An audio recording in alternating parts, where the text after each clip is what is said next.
ഇത്ര ദേഷ്യം പിടിക്കത്തില്ല, ദേഷ്യം വരും. ഇത്രയും എന്നറിയോ ഹിന്ദുക്കളെ കൊല്ലാൻ മുൻപന്തിൽ നിൽക്കുന്ന അയാളാ.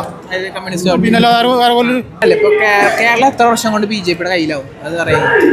ഇപ്പോൾ 2-3 വർഷത്തിനുള്ളിലൊക്കെ ആവും. ഈ ഇലക്ഷനുള്ളിൽ മൊത്തം പിടിക്കും. ഉറപ്പുള്ള കാര്യമാണ്. ഉറപ്പുള്ള കാര്യമാണ്. അപ്പൊ നിലവിലത്തെ ഭൂരിപക്ഷം ബിജെപിക്ക് എതിരാണ്. അത് നോക്കണ്ട, ജനങ്ങളൊക്കെ മാറി തുടങ്ങിയിട്ടുണ്ട്. ജനങ്ങളൊക്കെ തിരിച്ചറിവ് വന്നിട്ടുണ്ട്. ഇപ്പൊക്കെ മനസ്സിലായിട്ട് ജനങ്ങൾക്കൊക്കെ. ഇപ്പൊ നിലവിൽ 2 മാസം കഴിഞ്ഞ നിയമസഭ ഇലക്ഷൻ വരാൻ പോകും. ബിജെപിയുടെ സീറ്റ് എത്രത്തോളം ഉണ്ടാവും? സീറ്റ് ഒരു 10-15-20 അടുത്തുണ്ടാവും. ഉറപ്പായിട്ടുണ്ടാവും. കൂട്ടിയ സീറ്റൊക്കെ തുറക്കുമോ? പുതിയ ബൂത്ത് തുറക്കും.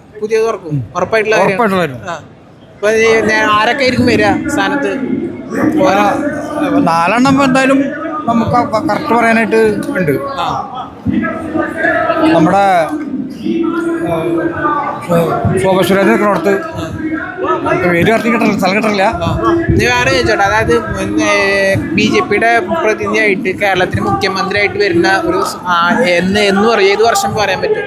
മുഖ്യമന്ത്രി കസേരയിൽ ബിജെപി സ്ഥാനാർത്ഥി നിൽക്കുക എന്നുള്ളത് ഏത് വർഷം പറയാൻ? ഈ പ്രശ്നം തന്നെ കിട്ടാൻ വഴിയുണ്ട്. 2026 വരുന്നതാണോ? നടക്കുന്ന കാര്യമാണ്. പിന്നെ ജനങ്ങളൊക്കെ മാറി തിരിച്ചു തുടങ്ങിയിട്ടുണ്ട്. ചേട്ടൻ മാത്രം പറയുന്നുള്ളൂ, ഞാൻ ഇന്ത്യയിൽ രണ്ടുപേരുണ്ടായിരുന്നു. ഭാരതീയ ജനസംഘത്തിന്റെ ഭാരതീയ ജനതാ പാർട്ടിയുടെ 2 പേരുണ്ടായിരുന്നു. 2 പേര് ഇന്നിപ്പോ എവിടെത്തി? ഇന്ത്യയിലാകെ ഉണ്ടായിരുന്ന ഭാരതീയ ജനതാ പാർട്ടി, ജനസംഘം എന്നൊക്കെ പറഞ്ഞ പാർട്ടി 2 പേര്, വാജ്പേയി, അഡ്വാനി. അത് കഴിഞ്ഞതിനായിട്ട് ഇപ്പം എത്രയായി?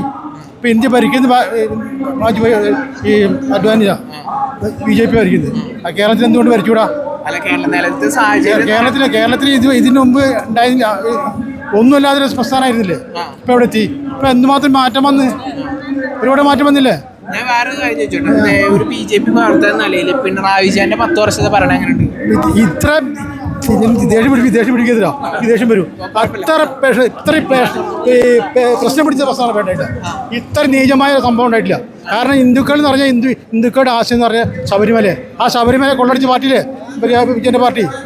പിണറായി ജയിപ്പിച്ചല്ലേ? പിണറായി അറിയാതെ എല്ലാവർക്കോ? പിണറായി അറിയാതെ പ്രശ്നം നടക്കുമോ? അപ്പം നിങ്ങളറിയാതെ ഈ ക്യാമറ വർക്ക് ചെയ്യാൻ പറ്റുമോ? പറ്റില്ല. അതേപോലെ തന്നെ സംഭവം അയാളെ അവിടെ ഇരുന്നുകൊണ്ട് മറ്റൊരാൾക്കൂടെ ചെയ്യിപ്പിച്ചതല്ലേ? ഇപ്പം മൊത്തം പുറത്തിറങ്ങി നടക്കില്ലേ? കൊള്ളമോദി കളവൊക്കെ നടത്തി എല്ലാം ചെയ്ത് ഇപ്പം അവരെ കട്ടവരൊക്കെ പുറത്ത് നടക്കണ്. എന്ത് വ്യവസ്ഥ അത്? എന്തിൻ്റെ വ്യവസ്ഥ അത്?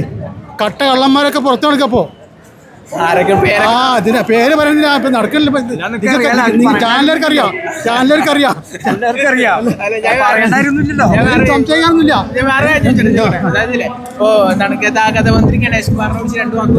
ഗതാഗത മന്ത്രി കാര്യം അറിയാം.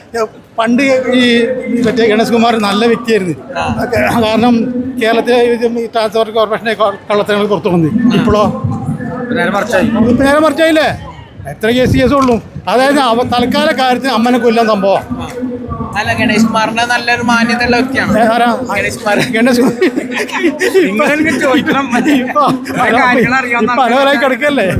പലവരായി കിടക്കല്ലേ പെണ്ണുമ്പിള്ളെ കൊണ്ട് മാപ്പ് പറയിപ്പിച്ചു, തെറ്റ് പറയിപ്പിച്ചു, അതൊക്കെ ചെയ്ത് നമ്മൾ ചാനലുകൾ കാണണല്ലേ? അല്ല, ഈ വിഷയത്തിൽ എന്താണ് പിണറായി വിജയൻ ഒന്നും സംസാരിക്കാത്ത, പ്രതികരിക്കാത്ത? അയാൾക്ക് നാക്കില്ലാത്തതിന്റെ പേരിൽ പിണറായിക്ക് ഇടയ്ക്കിടെ അമേരിക്ക പോണത് സ്വന്തം കാര്യം വരുമ്പോ നാക്കുണ്ടാവും. സ്വന്തം കാര്യം വരുമ്പോൾ അയാളെ ഭാര്യയുടെ അയാളെ കാര്യങ്ങൾ വരുമ്പോ നാക്കുണ്ടാവും. എല്ലാ ജനങ്ങളെ ഞാൻ പറയും 10 വർഷം ഇവിടെ ഇന്ത്യ കേരളം ഭരിച്ചിട്ട് എന്ത് ഗുണങ്ങളുണ്ടായി കേരളത്തിൽ? കുറെ ആളുകൾക്ക് പെൻഷൻ കിട്ടി. വേറെന്താ? വേറൊന്നും ഉണ്ടായിട്ടില്ല. നരേന്ദ്രമോദി കൊടുക്കുന്ന കിറ്റ് അയാൾ വേറെ ചെയ്തു, അത്രേ ഉള്ളൂ. ഏത് പേര് മാറി വിറ്റ് ഇപ്പൊ നടക്കുന്ന പ്രസ്ഥാനങ്ങളൊക്കെ അതല്ലേ? ഞാൻ വേറെ കാര്യം ചോദിച്ചോട്ടെ, അതായത് നിലവിൽ ബിജെപി പാർട്ടിക്ക് വെല്ലുവിളിയായി തോന്നുന്ന ഏത് പാർട്ടിയുള്ളത്? കോൺഗ്രസ് ആണോ, കമ്മ്യൂണിസ്റ്റ് ആണോ? വെല്ലുവിളി എന്താ പറയുക, എൻ്റെ ചെറുപ്പത്തിൽ എനിക്കിപ്പോൾ 73 വയസ്സ് പ്രായമായി. ഈ 71 വയസ്സിനകത്ത് ഏറ്റവും വെല്ലുവിളി മാർക്സിസ്റ്റ് പാർട്ടിയാണ്. എന്താ കാരണം അറിയുമോ? കമ്മ്യൂണിസ്റ്റ് കാരണം അറിയുമോ? ഹിന്ദുക്കളെ കൊല്ലാൻ മുൻപന്തിൽ നിൽക്കുന്ന അയാളാ. പിന്നെ വേറെ പോലെ കണ്ണൂരിൽ ബിജെപി പാർട്ടിക്ക് പേടിയായി തോന്നുന്ന പാർട്ടി പറഞ്ഞത് കമ്മ്യൂണിസ്റ്റ് പാർട്ടിയാണ്. പേടി ഞങ്ങൾക്ക് പേടിയൊന്നുമില്ല. ഞങ്ങളെ സംബന്ധിച്ചിപ്പോൾ ഏതായാലും 2 കിട്ടണം. അവർ എങ്ങനെ ഞങ്ങൾ നടക്കും, അത്രേ ഉള്ളൂ. വേറെ പ്രശ്നമൊന്നുമില്ല. ചേട്ടൻ എന്താ പറയുള്ളത്? ബിജെപി പാർട്ടിക്ക് ഒരു പേടി അല്ലെങ്കിൽ വെല്ലുവിളിയായി തോന്നുന്ന പാർട്ടി പറഞ്ഞ ഏതാ? കമ്മ്യൂണിസ്റ്റ് തന്നെയല്ലേ? കമ്മ്യൂണിസ്റ്റ് ആണ്. അതായത് പിണറായി വിജയന്റെ സർക്കാരിനെ BJP പാർട്ടിക്ക് പേടിയാണ്.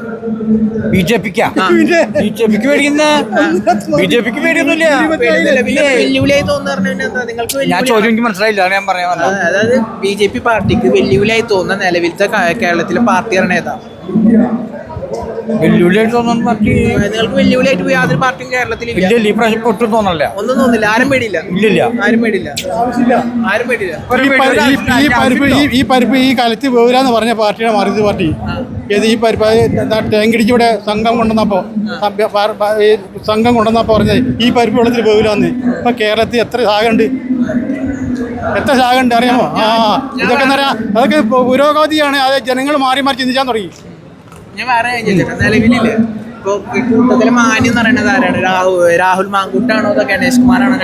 രണ്ട് ആൾക്കാരാണോ? രണ്ടും കൊള്ളൂല. രണ്ടുപേരും പേരുകൾ കേൾപ്പിച്ച ആൾക്കാരല്ലേ? അപ്പുറത്തെ പേരേൽപ്പിച്ച ആൾക്കാരാ. ലാസ്റ്റ് വെച്ചാൽ ആ തട്ടും ഈ തട്ടും ഒരുപോലെ ഉള്ളൂ. അതിനകത്ത് മാറ്റം തൂക്കം കറക്റ്റായിരിക്കും. രണ്ടാളും കണക്കാണ്. അതില് 2-3 ദിവസം മുന്നേ ഗണേഷ് കുമാർ പറഞ്ഞതാണ് നിലവിലൊരു ഭാര്യ ഉണ്ടായിട്ട് പോലും 5000 പ്രണയങ്ങൾ എനിക്കുണ്ട് എന്നാണ് പറഞ്ഞത്. എന്നിട്ട് ഭാര്യ അത് പ്രണയം തെറ്റല്ലാന്നും. പ്രണയം തെറ്റില്ല. 5000 പ്രണയം എന്ന് പറയുമ്പോൾ പ്രണയം എന്ന് പറയാൻ എനിക്കറിയില്ല. അങ്ങനെ അവർക്കത് വളച്ചൊടിച്ച് അവരത് കൊണ്ടുപോകണം. പറഞ്ഞെന്തെന്ന് പറയാ, നിങ്ങൾക്ക് പറഞ്ഞെന്ന് പറയാം. അയാൾ ചെയ്യുന്ന വഴി അയാൾക്ക് നല്ലത്, പിന്നെ മറ്റേ മാങ്കൂട്ടി നടക്കുന്ന പോണ വഴി അയാൾക്ക് നല്ലത്. ഇത് രണ്ടും കേൾക്കാണ്ട് നമ്മൾ കേട്ടാൽ ചിന്തിക്കുന്ന നമുക്ക് നല്ല വഴി, അവരെ വഴി അവരെ വഴിക്ക്, നമ്മുടെ വഴിക്ക്. സ്ഥാനമാനങ്ങൾക്കാണ് എല്ലാം പ്രധാനം. എന്ത് ചെയ്യാന്നുള്ളത് തൻ്റെ ഇടം പറയുന്നത് സ്ഥാനമാനങ്ങൾ. ഞാൻ ചോദിട്ടെ, ഇനി ഒരു ഉദാഹരണം. ഈ കേരളത്തിൽ ഒരുപാട് പീഡനങ്ങൾ നമ്മൾ നടത്തുന്നുണ്ട്. എൻ്റെ ചില പറയും ഒരുപാട് പീഡനങ്ങൾ നടത്തുന്നുണ്ട്. ഇതൊക്കെ പാർട്ടി ഓഫീസിൽ തീരുമാനിക്കും. പാർട്ടി ഓഫീസിൽ വെച്ച് പാർട്ടി തീരുമാനിക്കുന്നുണ്ട്. ആ വടക്കേന്ത്യയിൽ എന്തെങ്കിലും സംഭവം നടക്കും, ഇവിടെ കൊടി പിടിക്കും. ഇവിടുത്തെ കാര്യം ആരും സംസാരിക്കുക എന്താ ശരിയല്ലേ? വടക്കേന്ത്യ ഏതെങ്കിലും സംഭവം നടന്നിട്ടുണ്ടെങ്കിൽ അപ്പോൾ ഇവിടെ കൊടി പിടിച്ച് ബഹളം വയ്ക്കും. ഇവിടെ നടക്കുന്ന നേരത്തെ പറ്റി ഒന്നും സംസാരിക്കുന്ന എൻ്റെ പേര് അപ്പു എന്നാണ്. എൻ്റെ പ്രതീക്ഷ. Okay, thank you. സന്തോഷം.